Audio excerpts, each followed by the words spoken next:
ఆ గయ్యాని కంప చూసింది.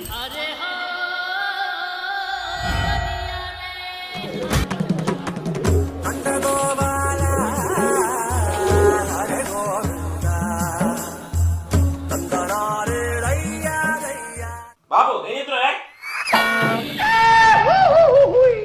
అన్నం తింటున్నారా? అది మాగాన పడుతుంది కానీ నీకు చేతులు లేవా? ఇంకా పని మనిషి తినిపించుడేంది? నా చేతులకు దెబ్బలు తగిలినాయిరా. కోడలు తినబెట్టమంటే ఏం బాగుంటుందని పని మనిషిని తినబెట్టమన్నా. అట్లనా? సరే సరే